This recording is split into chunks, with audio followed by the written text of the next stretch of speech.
The Shade Room in Milwaukee, Wisconsin, as Donald Trump becomes the official Republican presidential nominee. Make America great again. TSR with exclusive access on ground, a one-on-one with Lara Trump, his daughter-in-law, and co-chair of the Republican National Committee. The stakes are incredibly high.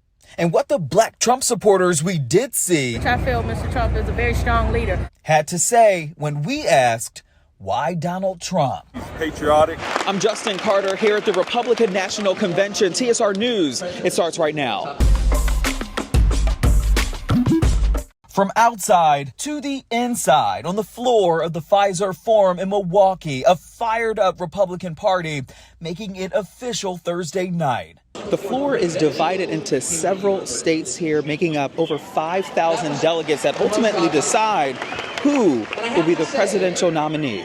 And that person is former President Donald Trump. I proudly accept your nomination for President of the United States. Thank you. A noticeably different tone less than a week after a failed assassination attempt that Trump says could have ended his life in Butler, Pennsylvania. He said it's difficult to talk about. The amazing thing is that prior to the shot, if I had not moved my head at that very last instant, the assassin's bullet would have perfectly hit its mark, and I would not be here tonight. We would not be together. That's been heavy on the mind of his daughter-in-law, Lara Trump, who took time to speak with the Shade Room exclusively. We pressed her on gun violence and how it was a problem during Trump's tenure as president. And we also asked her about suspicions that this all was a hoax. It actually makes me sick to my stomach. Someone almost died. Someone in my family almost died. Someone did die. And anyone who would suggest that it is really sick.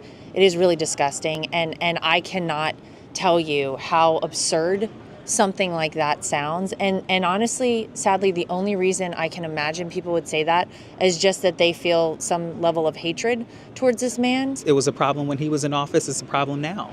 Well, we are a country who has a Second Amendment, and that Second Amendment right grants us to bear arms, of course. And my father-in-law has always been a strong proponent of the Second Amendment. And I think that the bigger question really in this country is, do we have a mental health problem that is going unaddressed? Are we doing enough right now to support that? It's on Trump's short list of issues that he plans to tackle in his fight to win the 2024 presidential election. The damage that this administration has done, and I say it often, if you took the 10 worst presidents in the history of the United States, think of it, the 10 worst, added them up, they will not have done the damage that Biden has done. Only going to use the term once. Biden. I'm not going to use the name anymore, just one time.